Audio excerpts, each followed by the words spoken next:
یا رسول اللہ میرا باپ میرا پیسہ مجھ سے پوچھے بغیر ہی خرچ کرتا ہے. بات تو قانون کی اس نے ٹھیک کی تھی کہ اگر بیٹے کی کمائی ذاتی ہو، ذاتی باپ کی طرف سے نہ ہو، ذاتی محنت مزدوری کر کے ہو، تو باپ کو اجازت لے کے خرچ کرنا چاہیے. قانون یہ ہے.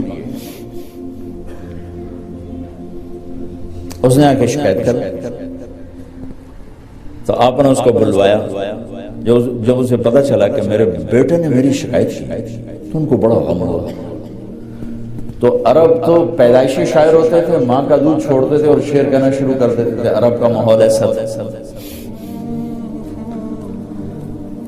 تو اس کو انہیں جب پتا چلا کہ میرے بیٹے نے میری شکایت کی تو ان کو رنج ہوا.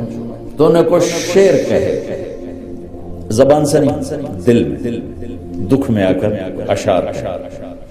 جب یہ آئے نا مسجد میں تو جبریل پہلے آ چکے.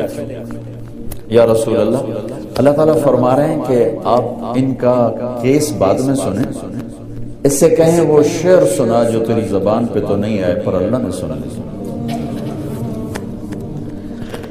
میرے اللہ کی نظر کیسی ہے بتایا ہے، میرے اللہ کا سننا کیسا ہے بتا رہا ہوں.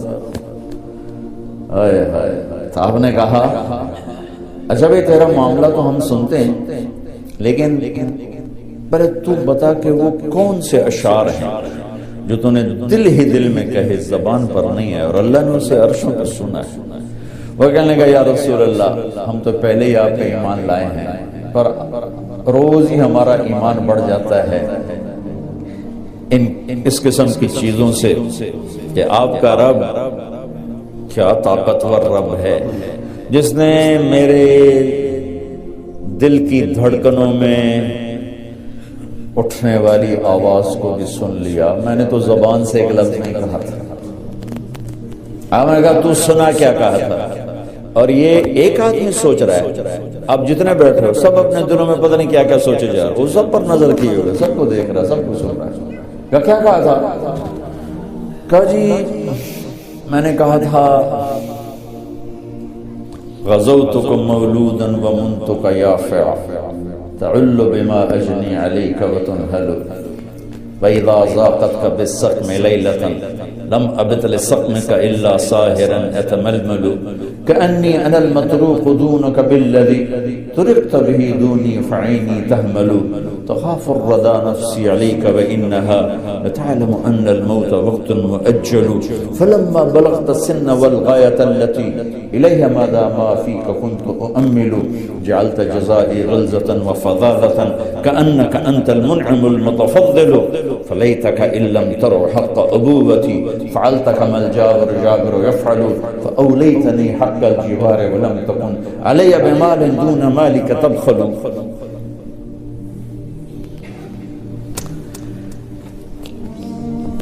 کیا کلام ہے، میں کہاں سے ترجمہ کروں. کہا بیٹا جس دن تو پیدا ہوا تھا نا اسی دن سے ہم نے اپنے لیے جینا چھوڑ دیا. ایک پیو دی فریاد سنو، بچے بھی بیٹھے ہو، پیو بھی بیٹھے ہو، والدین میں ہیں، اولاد بھی ہیں. اولادوں کو پتہ نہیں ہوتا کہ ماں باپ کتنا دکھ اٹھاتے ہیں. بیٹا جس دن تو پیدا ہوا تھا ہم نے اسی دن اپنے لیے جینا چھوڑ دیا.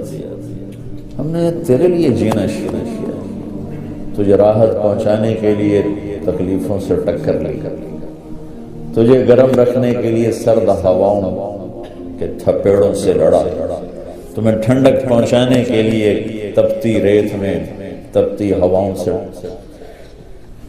ٹکر لی، تجھے سلانے کے لیے ساری ساری رات جاگا، تجھے کھلانے کے لیے اپنا پیٹ کاٹا، تجھے خوش رکھنے کے لیے غموں کو سینے سے لگا لیا، تمہیں سکھ پہنچانے کے لیے دکھوں سے صلح کر کہ تو خوش رہے، تو خوش رہے. تیری خوشی دیکھنے کے لیے اپنے آپ کو مشقت کی چکی میں پیس کے رکھ.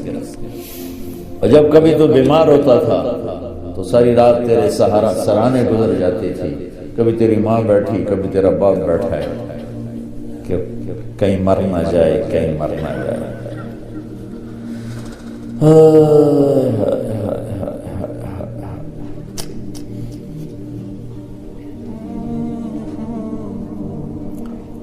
اور حالانکہ موت کا وقت تو مقرر ہے، اپنے وقت پر ہی آنا ہے، لیکن تیری بیماری ہزاروں شک پیدا کر دیتی تھی، اور ہم یوں تیرے سرانے بیٹھ کر کبھی تیرے رب کو پکارتے، کبھی دوا دارو کی طرف بھاگتے، کبھی اللہ کو پکارتے، کبھی ڈاکٹروں کے پاس جاتے کہ ہمارا بچہ بچ جائے، حالانکہ موت نے تو وقت پر ہی آنا ہوتا ہے، لیکن تیری بیماری ہمیں تڑپا دیتی، رلا دیتی، پگھلا دیتی، کھلا دیتی۔ اس طرح دن رات کی چکی چلی، زمانے کی گردش نے میری ہڈیوں کا رس نکالا اور تیری ہڈیوں میں ڈالا، میرے بال سفید ہوتے گئے، تیری جوانی پروان چڑھتی گئی، اور دن رات کی مشقت نے تیری کمر کو سیدھا کیا، میری کمر کو ٹیڑھا کر دیا، تو طاقتور بن گیا، میں لاٹھی پہ آ گیا، میرے تیری جوانی ایک درخت بن گئی سرسبز، اور میری زندگی کے درخت کے سارے پتے جھڑ گئے۔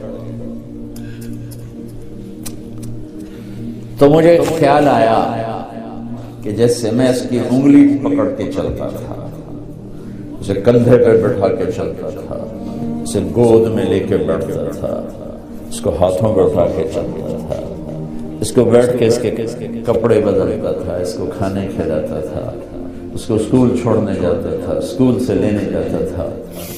تو اب میری کمر جھک گئی ہے، تو اب یہ میری لاٹھی بنے گا، میں اس کے ہاتھ پکڑ کے چلا بھی میرا ہاتھ پکڑ کے چلے گا، میں اس کا آسرا بنا بھی میرا آسرا بنے گا۔ لیکن میرا بیٹا تیری تو آنکھیں سر پر چلی گئی، ماتھے پہ چلی گئی، اور تو مجھے ایسے دیکھنے لگا جیسے میں تیرا باپ نہیں تیرا نوکر ہوں۔ تیری آنکھوں کے تیور بتانے لگے کہ شاید میں تیرا باپ نہیں، تو میں تنہائی میں بیٹھ کے سوچنے لگا کہیں میں نے خواب تو نہیں دیکھا تھا کہ میں اس کا باپ ہوں، چونکہ اس کا رویہ تو یہ بتا رہا ہے کہ میں نوکر ہوں، یہ مالک ہے، اور میں اپنے 30 سالہ خواب کو جھٹلاؤں یا اس کو دیکھوں؟ تو پھر مجھے خیال آیا کہ ہاں واقعی یہ مالک ہے، میں نوکر ہوں، لیکن نوکروں کو بھی تو کوئی نہ کوئی پوچھ ہی لیتا ہے بیٹا، ارے مجھے نوکر سمجھ کے ہی پوچھ لیتی، مجھے پڑوسی سمجھ کے پوچھ لیتی، ایک پڑوسی سمجھ کر ہی میرا حال پوچھ لیتی، اور یوں اپنے پیسے کے بارے میں حساب کتاب نہ کرتے جیسے تو نے اللہ کے نبی کو حساب کتاب سنایا۔ میں ان اشعار میں اتنا درد ہے کہ میں جتنا بھی تعبیر لاؤں نا میں اس کو ادھر شفٹ نہیں کر سکتا۔ آپ اس سے اندازہ لگاؤ جو میں بتانے لگا کہ اللہ کے نبی کا روتے روتے برا حال ہو اور داڑھی آنسوں سے سر ہو، اتنا روئے کہ داڑھی آنسوں سے۔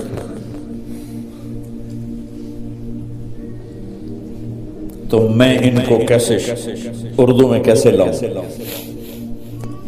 ایک درد بھری فریاد ہے، درد بھری فریاد کا ترجمہ نہیں ہوا کرتا، الفاظ تھوڑے جے دس دیو بھئی اے آندہ دے، درد کو کہاں سے پیش کروں؟ اس درد کی تعبیر دے رہا ہوں کہ میرے نبی داڑھی آنسوں سے تر ہو۔ تو آپ نے ان کے بیٹے کو ایسے گریبان سے پکڑا اور یوں جھٹکا دفع ہو جا، اٹھ جا، میری نظروں سے دور ہو جا، انت و مالک لابیک، تیرا سب کچھ تیرے باپ کا۔ بتانا تو میں یہ چاہ رہا تھا کہ میرا اللہ سننا کتنا طاقتور، سننا کتنا طاقتور دیکھنے والا ہے، پھر ہم اس کو للکارتے ہیں کبیرہ گناہوں کے ساتھ، اور پھر وہ ہمارے اوپر پردے ڈال دیتا ہے، پتہ نہیں لگتا لوگوں کی نظر میں وہ بڑا شریف چودھری صاحب، نواب صاحب، مولانا صاحب، اور اللہ کی نظر میں بدماش ہے، تو اللہ اس کی رات کو دیکھتا ہے کہ کیسے گزرے، اللہ اس کے دل کو دیکھ رہا ہے کیا سوچ رہا ہے، اللہ اس کی نظر کو دیکھ رہا ہے کیوں دیکھ رہے، کدھر دیکھ رہے، کیا دیکھ رہے۔